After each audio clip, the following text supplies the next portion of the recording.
king-eater crab fishing in St. Paul, Alaska. It's time to take a break. Break Time is brought to you by our good friends at Banks Boats. And although Banks Boats doesn't make quite as large of a boat, Eric, as what you have here in the Rollo, they make a very fine product, and it's something I use every day in my guiding. What is taking a break? Well, Eric, taking a break is all about my lifestyle of ducks, dogs, and decoys. It's something I'm very passionate about, and it's something I think about every day of the year. Let's take a break and check it out. Eric, thank you for having us aboard. Man, I'm in St. Paul Harbor, St. Paul Island in Alaska, and I'm on the Rollo, meeting and talking with you. It's incredible. I rolled down here last night, and I don't know, it was 10 o'clock or so, and Brian was out back cooking on the grill. He saw me. He yelled to me, "Why don't I have clothes on? Get on down here and get warm." And you know, you guys are just down-to-earth people and very friendly, and I appreciate you having us back today. We talk a little bit about some crab. And I couldn't come to St. Paul without thinking about crabs. So this is cool. I mean, this has made my trip. I'm in the wheelhouse of the Rollo. Well, it's good to have you aboard. It's our pleasure. Thank you. So yeah, it's a small world. You guys up here hunting for ducks, and we're hunting for crab. Yep.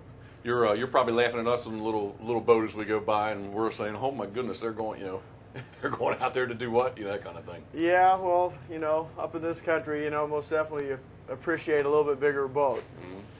So, what is the? Tell me a little bit about your boat. What size? What do we got? Well, it's not really a big boat for up here, but I always call it a big little boat. You know, and she's a good sea boat. She's seaworthy, proven, and you know, just gotten us through all these years. Knock on wood. You know, not too many problems. You know, a little bit here and there. So, yeah, you know, this is our home for us. You know, half the year, and we really appreciate the job she does for us.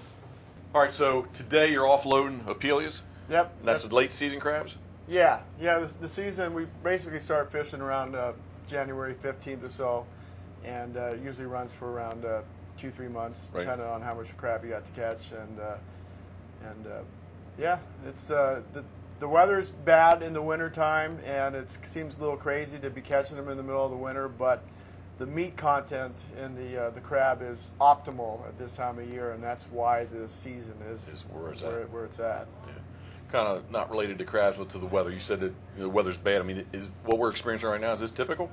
Yeah, pretty much. This would be a normal day up here up in the northern Bering Sea. Right. You know, we got a north 40 going on today, a heavy freezing spray. We made a little bit of ice coming on in, and it's a lot colder now. So, right, and it's going to be cold now for a good week. Yeah. So. Is the ice close? Yeah, the ice is most definitely making its way down towards us. We've had prevailing northerlies now for 2.5, almost 3 weeks. So the ice is just barnstorming down the hill. Last report I got, it was around 40-50 miles from the northern tip of this island, and it's on its way down. And if these northerlies keep up, it could be here in another week. And the wind pushes it pretty good. Yeah, it can move up to 20 miles in a day if it's really kicking and cold, because it's coming down as it's remaking itself. You know, as the wind pushes it. Yeah. Too. Yep. So I guess that might be good for you duck hunters. Hopefully, huh? Yeah. That's what they say, that the king-eater that we're after, that ice does help push them down. Yeah. So I believe it. Same with the fishing too. It's always right good at the ice edge. Yep. So now I know nothing from nothing. Is this basically one of the only spots you can offload? Pretty much. Up here in the northern country, you have 2 different kinds of crab that quota. You have a southerly quota and you have a northerly quota. It was all depending on where you deliver during the heyday, right, or when it was a derby style. So this is the only place basically to deliver your northern quota. It's either you do it by a floater that would be anchored up around the island, or you can come into the shore plant here and deliver your product.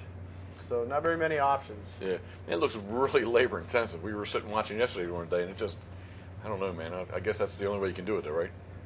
That's one thing about crabbing. As far as the fisheries goes, and I've been in quite a few different fisheries, and I'd have to say it's most definitely probably the most labor intensive. From the start to the finish. From the start to the finish. And then on the flip side, I'd have to say it's probably the cleanest fisheries I've ever been in. I mean, you can really control what type of product you want in your pots, and you know, it really is a clean fishery. So there's a bit of pride, crabber pride, that goes with that, to know that, you know, you're out here being a good steward, and it's something that we've always prided ourselves in, from as far as I can remember, being a little boy in the industry, you know, at the beginning. So something to be proud about. Yeah. Tim? What do you want? We don't need a lot much more, but okay. let's do some text dogs and decoys type things. Say something like that. Okay. I was just going to ask Eric, I mean, is there something you want to talk, I mean, like, we just talked about the stewardship. Is there something you want to talk about? Like, some message you want to send out? Maybe, you know, where all the hot chicks are, and how come they don't call me on it? You know what? I've heard that they're behind every tree here. Oh, really? Yeah, they might be behind every tree. Huh? That's what I've heard. So you just got to find a tree? You know? We found the dead one up on the hill. I don't think that counts. I might have watched it. ROLLO. That's right. What? 2 L's, not one. Right. One is the candy, and Rollo is Rollo the Viking, conqueror of Normandy. So if you were maybe growing up in Scotland or Ireland or something in grade school, you would learn about Rollo the Viking at school. Gotcha. Just like we would learn about Christopher Columbus, I guess, here. I mean, It's a very recognizable name. Yeah, it's a little different, that's for sure. You look like you'd be able to push some pots around pretty good. This is pretty badass. Kind of like rev it up. Yeah, but engine's not on right now, but it can. Sincerely, man, this is cool. Seriously, man, that's all you. Yeah, that drives that right there. Move it. You go ahead, move it. I don't want to bust on. No, it's fine. Oh, I see what you really look at that to how much rudder you have. Yeah, that's the rudder. I got you. Right. Man, that was cool. I don't know what else. Be on the Rollo. Bad. That was Taking a Break, sponsored by our good friends at Banks Boats. Now, let's get back to some of the world's most extreme duck hunting right here on St. Paul Island in the middle of the Bering Sea. We got to get back after some more king-eiter.